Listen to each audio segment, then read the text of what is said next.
लोगोफोर दिनैनि बे गुबुन मोनसे गोदान आपडेट भिडिअआवहाय नोंथांमोन गासैखौबो बरायहरनाय थालायबाय दे। नोंथांमोननिसिम आसा खालामा भिडिअखौहाय जागायनायनिफ्राय जोबजासिम नायलांगोन होननानै। एक्चुअली नोंथांमोनाथ' भिडिअनि ससे इन्ट्र आरो टाइटेल थाम्बनेलखौ नायनानै एसेब्लाबो हमनो हाखादोंआनो जानांगौ दे जे दिनैहाय आं मा भिडिअनि सायावहाय नोंथांमोननिसिम आपडेटखौ लानानै फैदों। लोगोफोर नोंथांमोना भिडिअनि आपडेटखौ मिथिनो थाखाय जागायनायनिफ्रायनो जोबजासिम नायलांबाय थाबानो जाबाय दे लोगोफोर।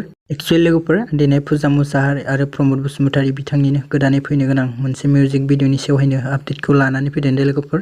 ओमफ्राय लोगोफोर बे गोदानै फैनो गोनां अफिसियेल मिउजिक भिडिअनिनो टाइटेला जाहैबाय रजे आइ लाभ इउ दे लोगोफोर। ओमफ्राय लोगोफोर जों बे गोदानै फैनो गोनां मोनसे अफिसियेल मिउजिक भिडिअखौ प्रमद बसुमतारी इउटुब चेनेलनि गेजेरजोंहायनो नुनो मोनगोन दे। ओमफ्राय लोगोफोर बे गोदानै फैनो गोनां मिउजिक भिडिअनिनो करिय'ग्राफखौ खालामदों लिसान्द्रामि बिथाङा दे। आरो लोगोफोर मिउजिकनि देंखोखौ होदों प्रमद आरो इलिसा बर' बिथाङा दे। लोगोफोर नोंथांमोना बिथांमोननि बे गोदानै फैनो गोनां मोनसे अफिसियेल मिउजिक भिडिअखौ नायनो थाखाय सोर एक्साइटेड जाना दङ कमेन्टनि गेजेरजों फोरमायहरदो दे।